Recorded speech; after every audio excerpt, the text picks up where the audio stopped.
द्वापार युगात आप्पा विटेवरच्या मालकानं ठरिलं भजन करणाऱ्याला हस्तनापूरची गादी द्यायची। शरण शरण जे हनुमंता सांगतोय काय अधिकार आहे मारुतीरायाचा मोठा। द्वापार युगामध्ये पंढरपुरातल्या मालकांनी द्वारकाधीश कृष्ण परमात्म्यांनी ठरवलं भजन करणाऱ्यांना गादी देऊन टाकायची। ती भजन करणारी कुंतीचे पुत्र पांडव होते। पाती पांडव अखंड वनवासी पाहते पांडव अखंड वनवासी परित्या देवासी आठविते परित्या देवासी आठविते परित्या देवासी आठविते पाहते पांडव अखंड वनवासी परित्या देवासी आठविते परित्या देवासी आठविते पाहते पांडव अखंड वनवासी परित्या देवासी आठविते परित्या देवासी आठविते। पांडव भजन करणारी होती। परित्या देवाशी आठविती किंवा आळविती। रात्रंदिवस पांडवांनी विटेवरच्या मालकाचं भजन करायचं करत होते। त्या अर्थी पांडव वारकरी होते।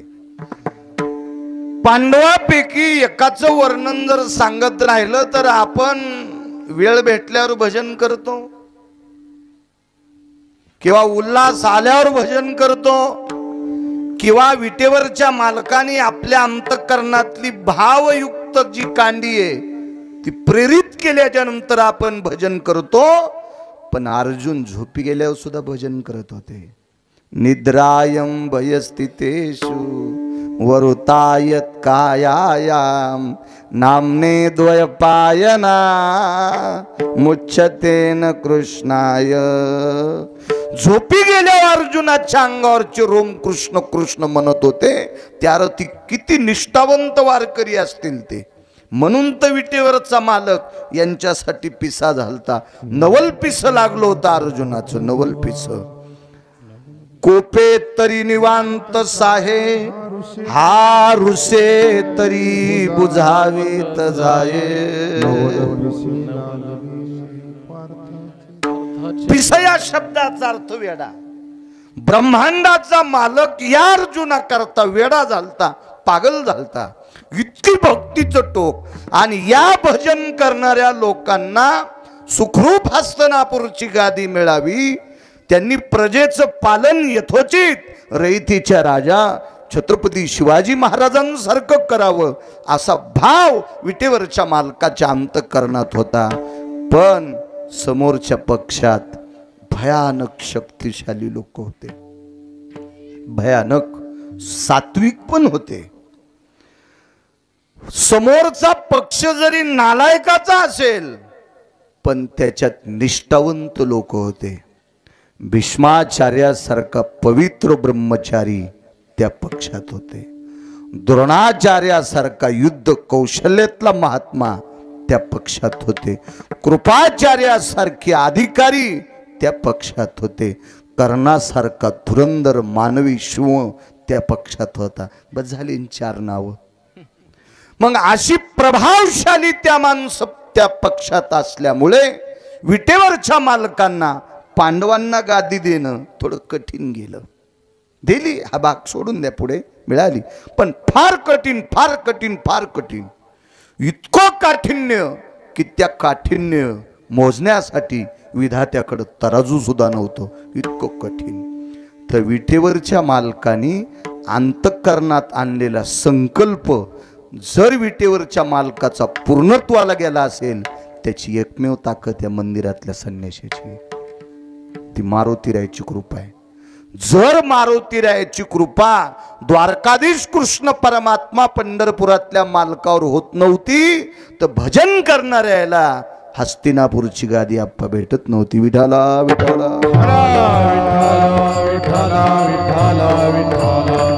विठ्ठल। सगळ्यात मोठं शकुनी सारख्या नालायक व्यक्तीनं ठरलं पांडवांच्या दळातला भीम नावाचा व्यक्ती संपला की सगळं ढिलं झालं, पूर्ण ढिलं झालं.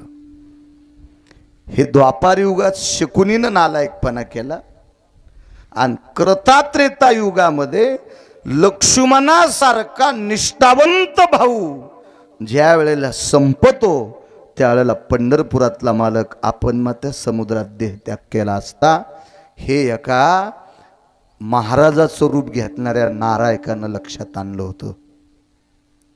खोटं महाराजाचं रूप घेतलं होतं मारुतीरायाला भुलवण्यासाठी. नाव सांगता येईल त्याचं? कालनेमी. वा, हे कालनेमीचा संकल्प होता की लक्ष्मण संपले की प्रभू रामचंद्राला संपायला काही लागत नाही. आणि पांडवापैकी भीम हा प्रभावशाली भयानक शक्तिशाली होते. हा शक्तिशाली भीम संपला की हे चारी भाऊ आपण मत ढिले झाले. हे शकुनीचं कारस्थान होतं. आणि शकुनी नालायक होता. नालायक कोणाला म्हणतात माहिती का? काम संपल्याच्या नंतर जो पाहुणा मसडी आलेली असल्यावर जिथं राहतो का तो पाहुणा हलकट असतोय. त्याची तर दूध आणि दही खाला आहे ना. नाही काय आमचं आटपलंय आता, मग इथंच राहतो का सोंबळ्या? तू मसडन वाघारच घेऊन जाय ना, कशाला यायला काळ तू गप घेणं देणं. तसा शकुनी बहिणीला काळ होता हरामखोर. विठाला विठाला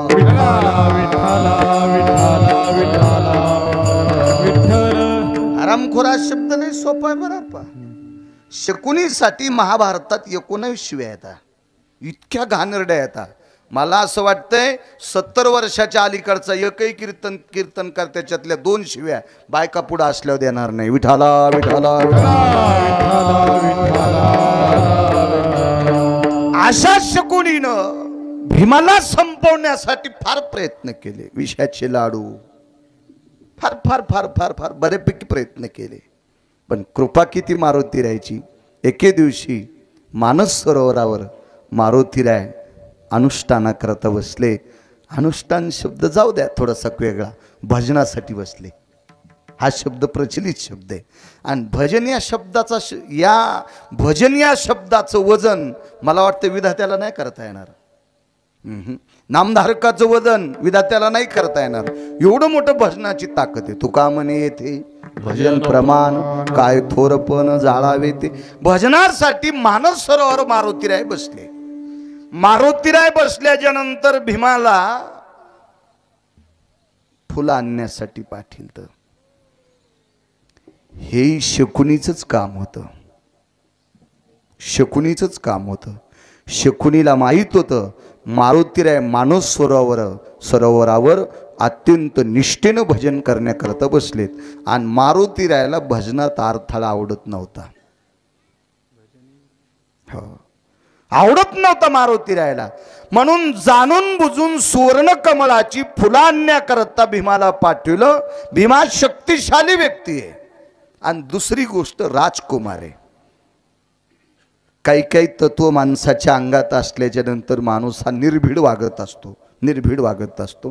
तो भीम आहे. तो धाड दिशुडी टाकल्याबरोबर मारुतीराय पूर्ण चिंब झाले.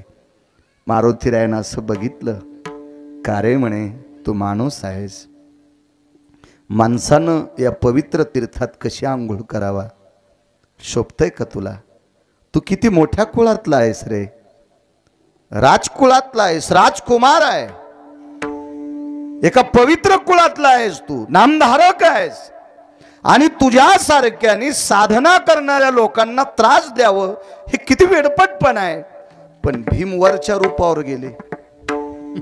वरच्या रूपावर भक्त मनोनी उपहासिती. भक्त मनोनी उपहासिती. भक्त मनोनी उपहासिती. मनोनी उपहासिती. त्याचे पूर्वज नरका जाते.